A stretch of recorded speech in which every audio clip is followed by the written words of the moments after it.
화목. 정말 우리 청년부 안에 필요한 메시지가 있다면은 이게 아닌가 싶습니다. 뭔가 뼈가 있는 말 같죠? 왜냐하면 우리 안에 여전히 사랑을 갈구하고 원하는 마음으로 모두가 이 자리에 발걸음하셨을 거라 저는 믿어요. 그만큼 한 사람 한 사람의 기대치가 있거든요. 그러나 그 기대치가 충족되지 않는 점에서 실망감도 있습니다. 분명히 할 수 있는 거는 뭐냐면은 지난주에 다뤘듯이 교회가 사랑의 공동체이기 이전에 어떤 공동체여야 된다고 말씀드렸죠? 거룩의 공동체여야 된다고 말씀드렸습니다. 그리고 여러분 각자가 하나님 앞에 서 갈 때에 사랑이라는 열매가 맺힌다고요. 그럼 오늘 실제적으로 그 거룩의 공동체를 넘어서서 우리 공동체가 어떻게 하면 화목한 공동체가 될 수 있을까? 이걸 실제적으로 한번 다뤄보는 시간을 가질 거거든요. 여러분 관계 맺으면서 굉장히 관계 속에서 상처받았던 적 있습니까? 다들 있을 거라 생각해요. 한 번씩은 있지 않았을까 하는 생각을 해요. 저도 있었을까요? 없었을까요? 있었습니다.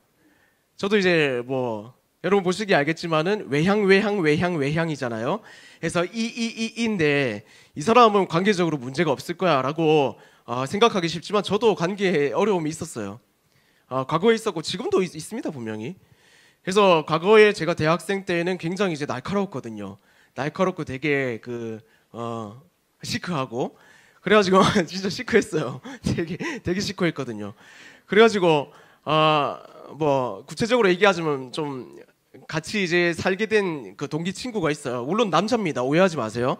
남자예요. 선교단체에서 같이 또 살게 된 친구가 있었는데 굉장히 이제 마음도 많이 나누고 했는데 살다 보면 그렇잖아요. 또 발 맞추다 보면은 또 마음 안 맞는 것도 있고 또 자취를 같이 하게 되면은 계속 보게 되니까요. 그러다가 이제 마음이 한번 틀어지기 시작하면서 굉장히 저도 이제 분노가 많이 일어나더라고요. 그래서 그 분노를 참지 못하고 밖으로 막 표출시키고 결국에는 진짜 관계가 갈라져가지고 그냥 다시 보지 못하는 그런 관계까지 됐었단 말이에요. 그게 한 6, 7년 갔어요. 6, 7년 가다가 참 안타까운 건 뭐냐면 그 마음이 저한테 계속 남아있더라고요. 남아있다가 이거 어떻게 해야 되지 해소가 안 돼서 되게 어려움을 겪었던 적이 있어요. 그러다가 이제 우연찮은 기회에 좀 만날 수 있는 시간을 만들어서 제가 이제 미안하다 얘기를 했고 저 관계를 풀었어요. 지금 되게 좋습니다. 그래갖고 걔도 남자인데 막 빨리 보고 싶다고 언제 빨리 시간 잡아서 볼까 그런 것도 이제 서로 이제 대화 나누고 하기도 해요. 우리가 관계의 문제에 있어서 이게 진짜 우리 안에 영적으로 민감한 부분이거든요. 왜냐면 그냥 감정적으로 관계적으로 어려움이 있으면은 밖에 사실은 사회에서 이런 관계적인 어려움이 생기면 어떻게 해요? 그냥 비속어 한 번만 쓸게요. 그냥 쌩 까면 됩니다. 안 보면 되고요. 직장이라고 해도 일적으로 그냥 대하면 돼요. 그리고 다시 안 볼 사람처럼 그렇게 이제 헤어지면 되는 거거든요. 근데 관계적 문제가 어디서 생기죠? 보통 이제 우리가 친밀하게 관계를 맺고 있는 특히나 교회 공동체 안에서 이런 관계의 문제가 생겼을 때 난감합니다. 안 볼 수도 없고 안 보자니 꼭 그 사람하고 관계가 멀어지면은 꼭 눈에 띄어요. 여기 앉고 저기 앉아도 눈에 보여요. 참 희한하죠? 하나님이 그렇게 만드셨나 봐요. 그러다 보니까 이게 나도 어색하고 행사 하나 하기도 어색하고 사실 이런 것들 때문에 저나 이제 엘더님이나 리더들도 곤욕을 치러요. 왜냐면 꼭 수련회 줬자면은 걔랑 관계자 틀어가지고 저 바꿔주세요, GBS 바꿔주세요 이게 한두 번이 아니거든요. 실제로 있는 우리 문제이기 때문에 제가 좀 노골적으로 말씀을 드리는 거예요. 지금 노골적으로 얘기하면 누가 얘기하겠습니까? 맞죠? 그래서 이런 문제들이 우리 안에 산적해 있어요. 근데 우리가 좀 직시해야 되는 것은 뭐냐면은 이것이 비단 감정적으로 영향을 주는 것 이상으로 영적으로 영향을 준다는 겁니다. 되게 부정적인 영향. 이게 하나 생기면은 하나님 앞에 나아가는 게 굉장히 자연스럽지가 않아요. 부자연스러워요. 어쨌든 하나님 앞에 나가서 기도하고 예배드리고 뭔가 찬양을 하고 행사를 하고 수련회 참석하고 훈련을 받고 GBS 하고 다 걸려요. 하나씩 꼭 다 걸려요. 마음에 걸리거나 상황이 걸리거나 감정에 걸리거나 참 희한해요. 그럼 우리가 좀 다뤄볼 게 뭐냐면은 이 관계의 문제가 어디서부터 발생했으며 우리는 이 관계 속에서 왜 이런 고통을 겪을 수밖에 없는 그런 삶을 살아가는가 이걸 먼저 좀 살펴봤으면 좋겠거든요. 먼저 우리가 이 관계적인 문제를 생각하기에 앞서서 우리가 어떤 존재인지를 살펴봐야 되거든요. 우리는 인간은 관계적 존재로 지어졌어요. 뭔가 굉장히 유명한 철학자의 말처럼 사회적 존재다. 관계적 존재로 우리가 지어졌어요. 우리가 그것을 먼저 알 수 있는 거 뭐냐면은 하나님이거든. 하나님 어떤 분이신가? 하나님 어떤 분이시냐면은 삼위일체로 끊을 수 없는 연결된 연합의 존재이시거든요. 재밌는 건 뭐냐면은 창세기 1장 26절을 보면요, 하나님께서 이렇게 말씀하세요. 우리의 모양과 형상을 따라 우리가 사람을 만들자. 이 말은 하나님 닮은 눈, 코, 입을 빼먹은 이렇게 빼닮은 사람을, 인간을 뭐 만들자, 존재를 만들자, 이게 아니고 내 속성을 담고 나를 닮은 무언가 피조물을 하나 만들자. 그리고 우리 삼위일체가 함께 연합해서 이렇게 나누는 교제의 기쁨, 너무 이 뜨거운 기쁨을 그 피조물과 함께 나누자, 이런 뜻이거든요. 그래서 인간이 지어졌어요. 이 인간이 지어진 것에 대해서 조난 에드워즈 목사님이라고 유명한 분이 계신데 이렇게 말했어요. 하나님은 자기를 추구하신다. 자기를 발산하고 나타내는 것이다 라고 말했거든요. 그렇기 때문에 하나님의 모양과 형상을 따라 지어졌다는 것은 삼위일체 하나님과 마찬가지로 우리도 관계적 존재로 지어졌다는 것을 뜻해요. 비단 이게 뭐 아리스토텔레스의 말이 아니거든요. 성경에 나오는 원리입니다. 근데 문제가 생겼어요. 무슨 문제냐? 이런 관계적 존재로 지어졌음에도 불구하고 명백하게 관계가 끊어지는 문제가 발생해요. 그게 뭐예요? 죄. 선악을 알게 하는 나무의 열매를 인간이 먹고 말았죠. 그건 이 불순종을 뜻하거든요. 사실은 하나님은 신이시고 우리는 피조물이에요. 그리고 그 관계 속에서 대등하다고 칭해 주셨지만 존재적으로 우리가 어쩔 수 없는 그 물리적인 관계가 있잖아요. 그렇기 때문에 하나님이 법칙을 하나 만드셨거든요. 나는 너와 내 존재 자체적으로 긴밀한 끊을 수 없는 관계를 맺어가고 싶지만 너가 내 말을 지키면은 내가 삼위일체 하나님과 함께 누리고 있는 기쁨을 누릴 수 있게 해줄 거야. 그러면서 말씀을 주신 게 바로 선악을 알게 하는 나무 열매를 먹지 말라는 거거든요. 신과 피조물의 구분점이면서도 그 관계를 계속해서 맺어갈 수 있는 하나의 조건이었어요. 근데 그게 깨졌죠.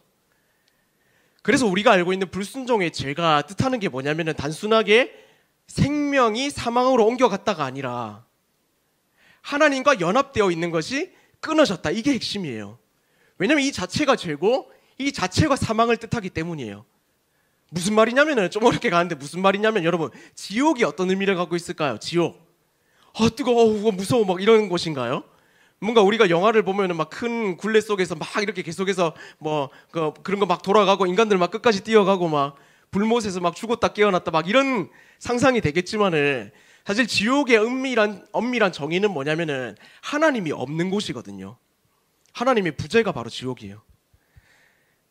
이 말을 다시 말하자면은 하나님과 관계가 끊어진 그게 바로 지옥이자 사망이라는 거거든요. 관계가 핵심이었어요. 문제는 이게 비단 하나님과 사람 사이의 문제가 된 게 아니라 그 불순종으로 인해서 사람과 사람 사이에도 관계가 끊어졌다는 거예요. 사실 그렇기 때문에 우리가 서로 간에 완전 하나 돼서 연합해서 교제하고 사랑하는 게 어렵다는 게 여기서부터 발생한 것이거든요. 그 이후의 사건을 보세요. 아담과 하와가 원수가 됩니다. 원수. 서로가 서로를 지배하려고 해요. 성경에 보면은 서로가 서로를 원할 것이다 라고 말하지만은 그 근본적인 뜻은 뭐냐면은 서로가 서로를 지배하기를 원할 것이다, 이 뜻이거든요. 그 뒤에 창세기 4장을 보면은 가인과 아벨이 나오죠. 어떻게 하죠? 가인이 아벨을 쳐서 죽입니다. 그만큼 사람은 서로 시기하는 사이가 됐고 서로 지배하려는 그런 욕구가 표출되는 죄인이 돼버렸습니다. 그 이후에도 이 정복전쟁은 계속해서 일어나죠. 사람은 먼저 자발적으로 낮아지려는 존재가 아니라 먼저 그 사람을 압제하고 압도하고 그 위에 올라서려는 본성이 있어요. 그게 죄의 본성이거든요. 그래서 우리가 관계의 원함은 하나님께로부터 왔다. 그러나 관계의 어려움은 죄로부터 왔다. 이걸 먼저 기억할 필요가 있습니다. 근데 이 끊어진 관계를 해결하기 위해서 사실 예수님께서 이 땅에 오셔가지고 그 여러 가지 절차를 거치신 거거든요. 십자가라는. 어떻게 죄를 해결하셨냐? 본문을 한번 보겠습니다. 본문에 14절부터 16절까지 말씀인데 한번 14절부터 16절까지 같이 한번 읽겠습니다. 14절부터 시작. 그는 우리의 화평이신지라 둘로 하나를 만드사 원수된 것 곧 중간에 막힌 담을 자기 육체로 하시고 법조문으로 된 계명의 율법을 폐하셨으니 이는 이 둘로 자기 안에서 한 세 사람을 지어 화평하게 하시고 또 십자가로 이 둘을 한 몸으로 하나님과 화목하게 하려 하심이라. 원수된 것을 십자가로 소멸하시고. 아멘. 예수님께서 십자가를 통해 가지고 이루신 죄의 문제 해결, 이건 14절에 보면은 되게 재밌게 표현을 해놨어요. 뭐라고 표현해놨습니까? 화평이라고 표현해놨습니다. 화평. 이 화평이라는 단어는 헬라어로는 에이레네인데 히브리어로는 여러분이 다 아는 단어입니다. 샬롬이죠. 샬롬. 이 샬롬이 뭐냐면은 평화거든요. 평화. 그 당시에 샬롬의 뜻은 뭐였냐면은 나라와 나라 간에 그 완전 평화로운 조약을 맺은 그런 무던한 관계를 뜻했습니다. 근데 이 사도 바울은 영적 관계를 이거 여기다 적용시켜 가지고 하나님과의 끊어진 사람의 관계가 이어져 회복되었다. 이것을 평화, 샬롬, 화평, 에이레네 이런 말로 쓴 것이거든요. 예수님이 십자가 사건을 통해 가지고 우리에게 주신 게 뭐냐면 죄의 문제 해결보다도 하나님과 끊어진 관계를 다시 이어주셨다.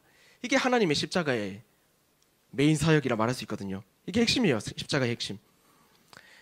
오늘 다루게 될 에베소서 말씀은 2장의 배경을 좀 살펴보자면은 두 부류의 사람이 등장해요. 이방인과 유대인. 이방인과 유대인이 굉장히 대립관계였습니다. 특별히 이 믿음과 구원의 관계에 있어서. 그래가지고 이 둘을 대립시키면서 예수님께서 어떤 역할을 하셨는지를 좀 부각시키는 그런 본문이라 말할 수 있거든요. 핵심이 뭐였냐면은 유대인은 율법을 지켜서 구원받는다고 생각했고 이방인 중에서도 예수님을 믿게 된 자들은 그런 게 아니라 믿음을 통해서 구원받는다고 생각했거든요. 그래서 유대인들은 너네는 선택받지도 않았고 할례도 행하지 않은 구원받지 못할 민족이다라고 단언을 했고 이방인들은 뭔 소리냐 믿음만 있으면 된다. 예수님이 그렇게 말씀하셨다. 이렇게 이제 대립관계를 세웠거든요. 그런 관계적 어려움이 있었습니다. 경계선.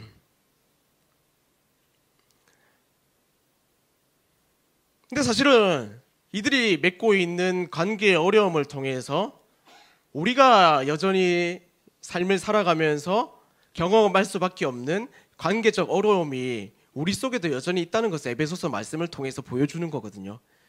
이방인과 유대인의 관계적 어려움의 해결점은 어디 있었냐면 결국 예수님이었다는 거거든요. 율법도 아니고 너네만도 아니고 예수님께서 율법을 완성하셨고 예수님이 십자가를 통해서 하나님과 사람 사이의 영적인 연결점을 놓아주셨기 때문에 너희가 둘 다 얘기하는 것이 아니라 예수님이 너희의 참 화목자 되신다라는 걸 얘기한 거거든요. 사실 이것도 우리가 관계적 문제를 겪을 때에 너무나 당연히 받아들여져야 되는 해결점이 될 수 있다는 거죠. 자, 근데 재밌는 건 뭐냐면은 이 예수님의 이런 모습을 통해서 우리가 살펴볼 수 있는 거는 예수님이 과연 관계의 문제 해결점이라면은 우리가 이 관계 해결점이 되신 예수님이 어떻게 그 화목을 이루어 가셨나는 것이거든요. 이게 굉장히 우리가 주목해서 한번 봐야 됩니다. 예수님이 행하신 첫 번째 이제 관계의 문제를 해결하기 위한 모습 첫 번째가 뭐냐면 바로 피스메이커 역할을 하셨다는 거예요. 피스메이커. 자, 16절과 17절을 한번 살펴보도록 할게요. 자, 16절과 17절 다 같이 또 졸리니까 한번 다 같이 읽읍시다. 또 십자가 시작. 또 십자가로 이 둘을 한 몸으로 하나님과 화목하게 하려 하심이라. 원수된 것을 십자가로 소멸하시고 또 오셔서 먼 데 있는 너희에게 평안을 전하시고 가까운 데 있는 자들에게 평안을 전하셨으니 아멘. 우리가 알다시피 예수님은 하나님과 사람 사이의 문제를 해결하기 위해서 어떻게 하셨죠? 쟤 좀 해결되라 이렇게 명령하신 분이 아니거든요. 직접 이 땅에 오셨습니다. 이 땅에 오셨어요. 그걸 성육신이라고 말하거든요. 근데 사실 성육신이라고 우리가 그 당시에 살지도 않았고 사실은 그 모습을 책으로만 읽고 눈으로 보지도 않고 뭔가 느낌적인 느낌으로 느끼기 때문에 그게 얼마나 큰 사건인지 모르죠. 근데 하나님의 입장에서 한번 생각해 보자면은 그의 아들이신 예수를 이 땅에 보내가지고 죽게까지 하는 것, 이게 쉬운 일이었을까요? 굉장히 이건 쉬운 일도 아닐 뿐더러 굉장히 비효율적인 일이었습니다. 만약에 여러분이 하나님이었다 생각해 보세요. 여러분이 뭔가 그 미니어처 같은 마을을 하나 만들어요. 근데 그 마을 안에서 레고들이 막 뛰어노는데 얘네들이 내가 만든 것인데도 불구하고 자기들끼리 막 신을 세우고 너 필요 없어 하면서 자기들끼리 왕국을 막 세워요. 그거를 여러분은 어떻게 하는 게 가장 좀 해결할 수 있는, 빠르게 죄를 처리할 수 있는 방법이 되겠습니까? 다 부수면 되죠. 다 그냥 없애버리고 처음부터 세우면 가장 쉬운 일 아닐까요? 하나님도 몇 차례 그런 방법을 보여주셨죠. 구약에 물론 확 쓸어버리고 죄악된 사람들을 완전히 하나님께서 심판해버리고, 그런 모습이 사실은 하나님 앞에 있어서 효율적이고 가장 쉬운 방법이었을 겁니다. 근데 그럼에도 불구하고 예수님께서 이 땅에 내려오셨죠. 직접 성육신 하셨죠.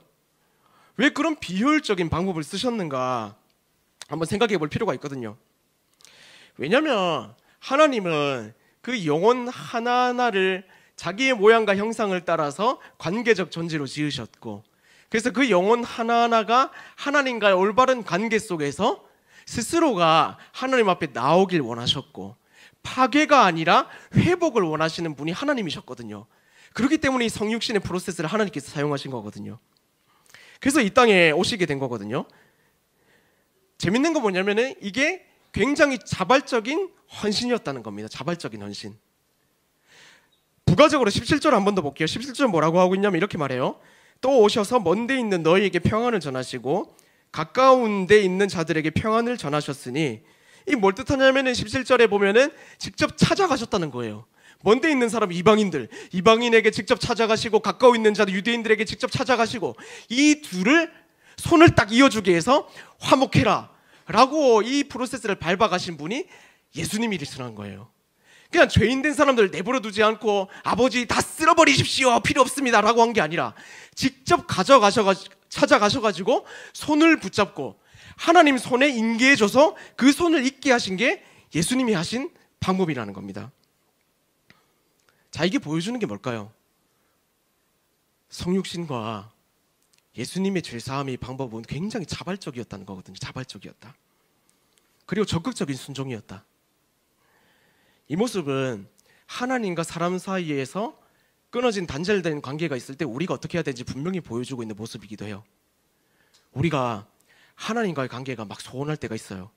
첫사랑으로 막 뜨겁게 하나님 막 붙잡고 예배하고 그럴 때가 있는 반면에 어느 순간에 좀 멀어지고, 그리고 어느 순간 내가 세상과 친해지면서 하나님과 더 멀어지고, 죄를 좋아하면서 하나님께 나아갔던 그 발걸음을 다시 빼고 이럴 때가 있단 말이에요. 사실 우리가 그런 하나님과 멀어지는 순간 속에서 그냥 우리는 우리 스스로 그냥 시간을 둬요. 하나님이 뭐 때가 되면 나를 끌어가시겠지. 근데 시간이 가고 하는데 하나님이 끌어가시는 게 아니라 오히려 더 멀어지는 것을 경험한 분들이 분명히 있을 겁니다. 사랑과는 관계도 그렇습니다. 우리 뭔가 시기하고 질투하거나 아니면 그 관계에 단절이 일어나가지고 어쨌든 사람과 이제 거리가 멀어지면 우리가 처음 바라는 게 뭐예요? 그 사람이 다가오기를 바라지 않습니까? 저도 그래요. 와이프랑 싸우고 나면은, 네, 집안 얘기 좀 하겠습니다. 와이프랑 싸우고 나면은 제가 먼저 가서 사과하기보다 자존심 상하죠. 그래도 내가 아무리 생각해봐도 내가 잘못한 거 아닌 것 같은데 좀 올라오네요. 오길 바라죠. 끝까지 안 오거든요. 왜 그런가 모르겠어요. 끝까지 안 오면 어떡해요? 일단 새벽 기도로 가서 충분히 마음을 녹인 다음에 제가 가죠. 결국에는 져야 됩니다. 여러분, 그래서 결혼 앞두고 있는 형제님들은 제 말 잘 들으세요. 여러분이 다 잘못한 겁니다. 시대를 잘못하고 태어났는데 다 잘못했어요. 정말 여러분이 잘못했어요. 진심입니다. 어쨌든 우리는 관계적인 문제 속에서 그렇게 한단 말이에요. 다가오길 바라지 우리가 다가가지 않는단 말이에요. 근데 예수님이 어떻게 하셨는지 보라고요. 예수님이 어떻게 하셨는지. 신이심에도 불구하고 왕이심에도 불구하고 그가 직접 내려오셔가지고 끊어진 관계를 직접 이어주셨어요.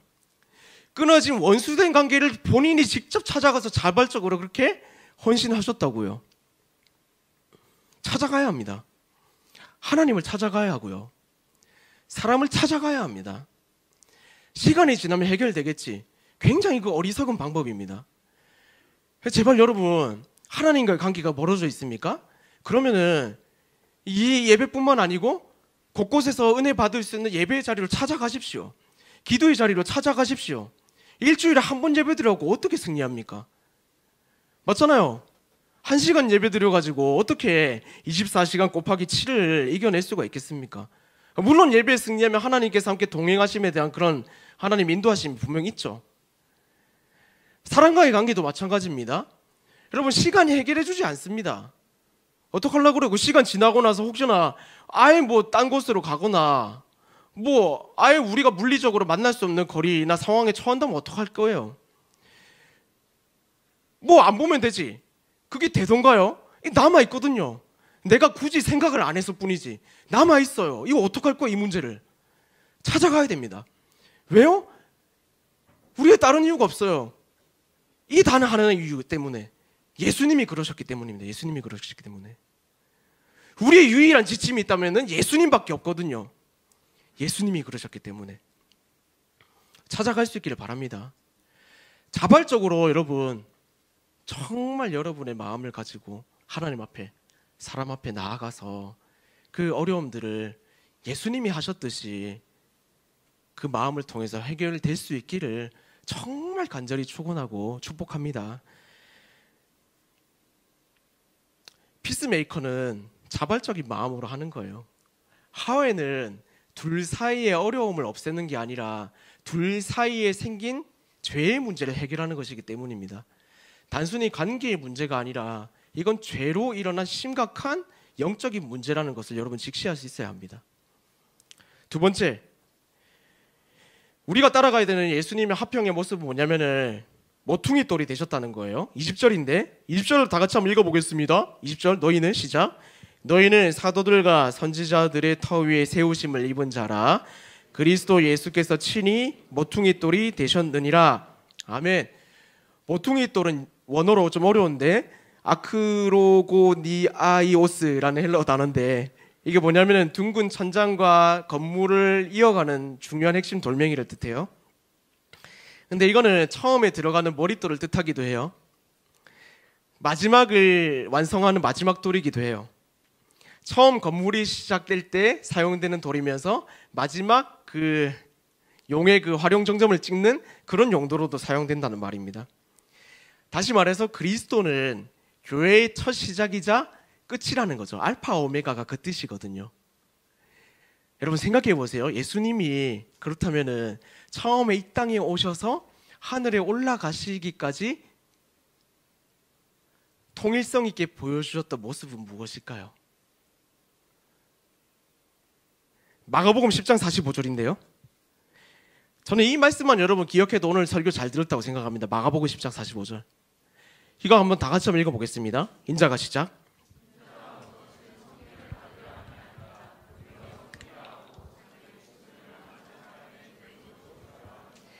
아멘. 예수님은 처음부터 끝까지 어떤 모습을 보였는지 아세요? 마가복음 10장 45절에 나왔던 것처럼 섬김의 모습을 보이셨어요. 섬김의 모습으로 화평을 이루어 가셨다고 성경은 말하고 있거든요. 이게 우리가 화평을 위해서 주목해야 될 예수님의 두 번째 모습입니다. 섬김. 우리에게 누구나 인정의 욕구가 있고요, 존중의 욕구가 있습니다. 인정받길 바라고요, 존중받길 바랍니다. 그러면서 사실은 우리가 섬김이라고 생각했을 때 내가 조금 더 인정받지 않는 것, 내가 조금 더 존중받지 않는 것, 이렇게 오해 해석을 할 때가 있습니다. 왜냐하면 실제로 그 사람을 더 위해주고 그 사람에게 져야 되고, 이게 섬김이라고 우리 속에 정의되어 있기 때문일지도 모르겠습니다. 근데 예수님 보이신 섬김의 모습은 단순하게 자기가 낮아지는 게 아니라 이 모습을 통해서 결과가 어땠냐, 이걸 봐야 되는 거거든요. 우리가 빌립보서 2장의 9절과 11절을 보면 이렇게 말해요. 이러므로 하나님이 그를 지극히 높여 모든 이름 위에 뛰어난 이름을 주사 하늘에 있는 자들과 땅에 있는 자들과 땅 아래에 있는 자들로 모든 무릎을 예수의 이름에 꿇게 하시고 모든 입으로 예수 그리스도를 주라 시인하여 하나님 아버지께 영광을 돌리게 하셨느니라.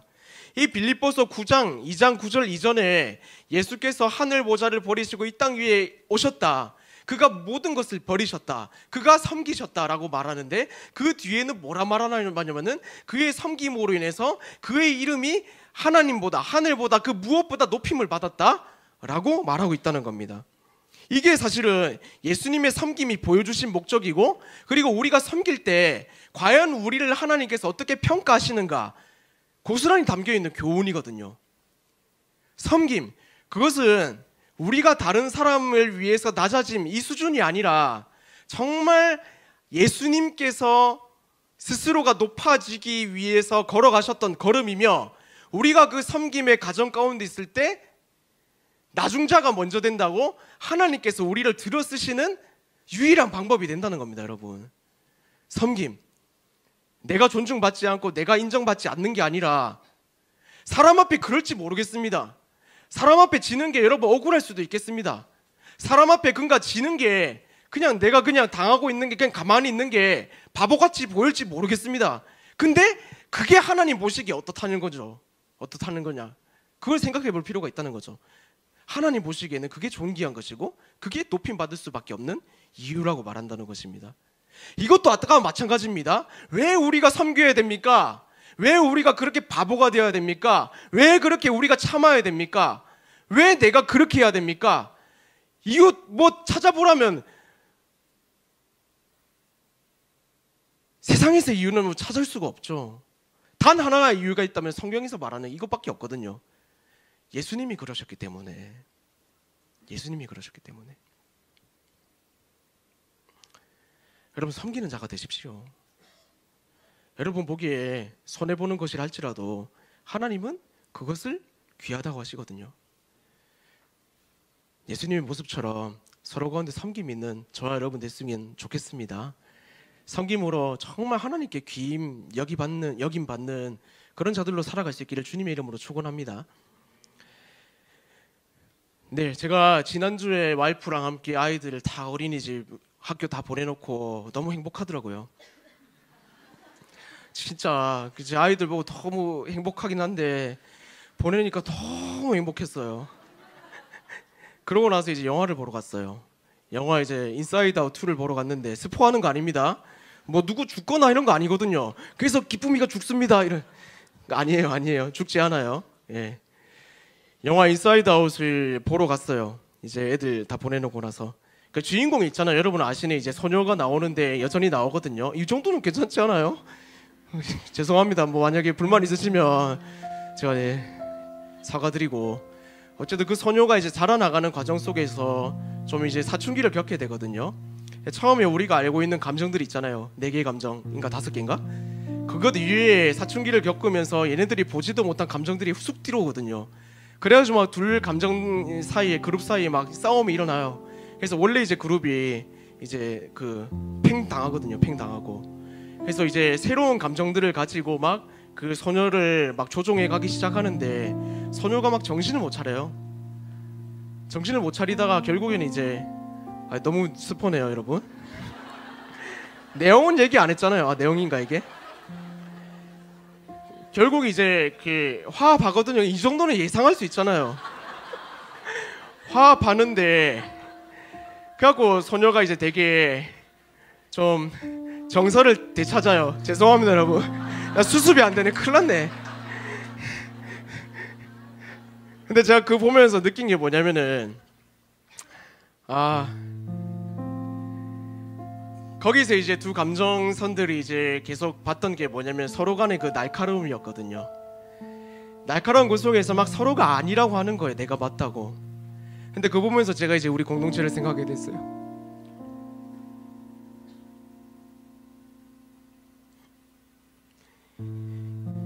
사실 그 소녀가 어른이 되는 과정이었거든요. 네, 어른이 되는 과정이었는데 우리도 마찬가지거든요. 사실은 지어져가는 과정 속에서 우린 다 골조예요, 골조. 그러니까 그 쇠매는 발라져 있으나 콘크리트 쳐져 있지 않은 철근일 수도 있고요. 누군가는 못이 될 수도 있어요. 그래서 그 자제들끼리 막 부딪히니까 막 끓이고 피나고 하는 거죠. 근데 왜 그러지라는 생각보다 한번 생각해 보세요. 지어져가는 과정이라면은 충분히 그럴 수 있어요. 왜냐면 자제들이니까요. 아직 그 골조가 입혀지지 않은 그냥 생 자제들이니까요. 그거 보면서 야, 그래, 우리 공동체도 지어져가는 과정이구나. 이 아픔들과 서로 간에 받는 이제 상처들은 지금 지어져가는 과정 속에서 우리가 감내할 수밖에 없는 어쩔 수 없는 과정이구나. 그러면 이 과정 속에 어떻게 하면 정말 하나님 기뻐하시는 공동체가 될 수 있을까? 그때 22절 말씀이 저한테 쑥 들어왔어요. 22절 말씀이 이렇습니다. 너희도 성령 안에서 하나님이 거하실 처소가 되기 위하여 그리스도 예수 안에서 함께 지어져 가느니라. 함께 지어져 가느니라. 그리스도 예수 안에서 함께. 저한테 들어온 두 단어가 이거예요. 그리스도 예수 안에서, 그리고 함께. 이 두 가지를 우리가 기억해야 된다. 저한테 하나님이 주신 말씀이 이래요. 그리스도 예수 안에서 예수님께서 행하신 게 뭐지? 자발적으로 찾아가셨지? 그리고 죽기까지 섬기셨지. 그리고 함께. 이건 한 명이 그리스도가 된다고 해결될 문제가 아닙니다. 왜냐면 우린 진짜 예수님이 아니거든요. 함께 해야 돼요. 함께. 한 명 한 명이 그리스도의 모습을 쫓아가야 한다는 거예요. 함께 먼저 찾아가고 함께 섬기고, 비단 한 사람이 아니라 모두가 그래야 한다는 것입니다. 그래야지. 왜요? 그렇게 해야지 그리스도가 거하실 처소로 지어져 가기 때문입니다. 이 사실을 여러분 기억했으면 좋겠습니다. 그래서 이번 한 주 살아갈 때 공동체 안에서도, 이번 주가 사실 GBS 마지막이거든요. 다음 주도 모이겠지만 종강이니까 정말 서로가 서로를 향해서 세워져 갔나, 서로를 세워가기 위해서 노력했나, 이걸 한번 생각해 보시고 오늘 하루만큼은 서로를 위해서 좀 세워주십시오. 리더 한 사람의 문제만 아니고 엘더 한 사람의 문제도 아니고 우리 모두가 담당해야 되는 일이거든요. 한 명 한 명이 그리스도의 모습을 닮아서 섬기고 피스메이커가 되고, 그런 모습이 있을 때 그리스도께서, 하나님께서 거하시는 처소로 지어져 가는 거예요. 그래서 여러분, 교회 공동체뿐만 아니라 여러분이 속한 곳에서 작은 예수님이 되십시오. 그래서 그런 발걸음을 하나하나 행해 나갈 때 결국 여러분을 통해서 그리스도의 집이 세워져 갈 것이거든요. 그것을 꿈꾸십시오. 그것을 꿈꾸자고요. 저도 꿈꿀 거예요. 교회 안에서 여전히 그리스도 작은 예수로서의 모습을 통해서 살아갈 것이고, 가정에서도 그렇고 나랑 관계를 맺는 곳에서 작은 예수로 살고자 노력할 겁니다. 저와 여러분의 바람과 꿈이 이것이 되었으면 좋겠습니다.